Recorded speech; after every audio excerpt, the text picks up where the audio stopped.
Howdy Westside, Brooks here. Hey, welcome to church online for this week. It's going to be a little bit different this week because we did something unique this last Sunday night at Willamette Christian Center. We're meeting at 4 o'clock in person there, and we did a night of worship this last week. And so we did some extended singing, some extended times of prayer. And because there wasn't really a sermon, and because right now, before we have some other important teams in place, it's hard for us to be able to have the singing portion, the worship portion of our services to be able to be available to view online. Because of that, we don't have a video from this last Sunday. And so I wanted to take a moment and just share my heart with you for a second, and we'll count this as this week's video. And next week, we are starting a new sermon series on doubt. It's called When in Doubt. And we're going to take some weeks and we're going to just kind of unpack what it means to be able to doubt some of the pieces of faith that maybe we were raised with, or some of the things that we've started to believe over time that really should be dismantled, that really should be deconstructed, while at the same time holding on to the truth of the gospel and not letting it shipwreck our faith. And so we're going to talk about doubt and how we walk through that as Christ followers. It's actually a really important topic that is really, it's a popular topic right now in today's world. People kind of distancing themselves from the faith of their past. And for many people, that causes their faith to become completely destroyed.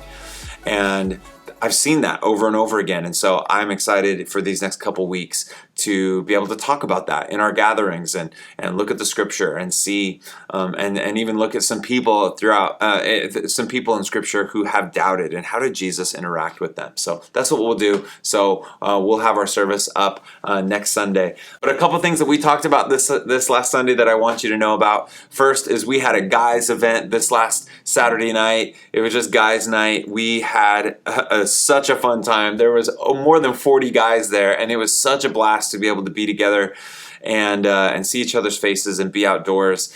And we just had a really good time together. And so I put together a little video just so you could get a little peek at what that was like. Check it out.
I'm really looking forward to be able to do that again soon. Also, ladies, there's a ladies' night coming up near the end of May, and so you'll be hearing some more information about that, as well as also there's going to be some other things. There's a membership meeting coming up that we are really close to settling on a date for. We'll let you know about when that is.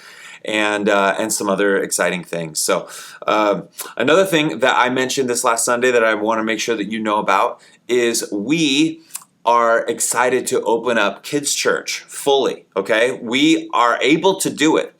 We have the space to do it. The only thing that's holding us back are volunteers, are people to step to the plate and say, yes, I want to be a part of helping reopen all of our environments for kids' church. at our new location at Willamette Christian Center on Sunday nights. And we know that still people are slowly coming back, and people are slowly trying to figure out what it means and what it looks like to rebuild that rhythm and that habit of being part of a gathered body of people each and every week. And we know that that's still a process. But a big part of that process for us is opening up all of our environments for our kids. And in order to do that, the only thing that's holding us back is for people to say, please, I would love to be a part of that team. Courtney Brooks has been working really, really hard to rebuild those teams and cast fresh vision and life. And I just want to invite you into that. I would love for you to, if you're somebody and you're like, man, I've been waiting for just the opportunity to know what the need is so that I can step up. Listen, here's a need, is we need people to join this team, to be a part of rebuilding it again and making it come alive. So I'd love to invite you into that. You can just message us. You can just get a hold of us. Just there are all the different ways that we can do that nowadays. We would love to talk with you about that.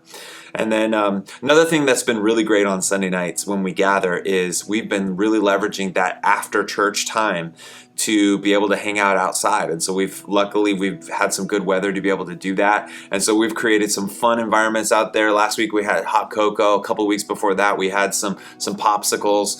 But we are going to double down on that time after church. And we're going to try to be creative to create fun reasons why you should stick around after church, just so we can reconnect. Because this is one of the things that our church really, really needs right now, is to reemerge and to reconnect and to come together again with this unified vision of us following Jesus.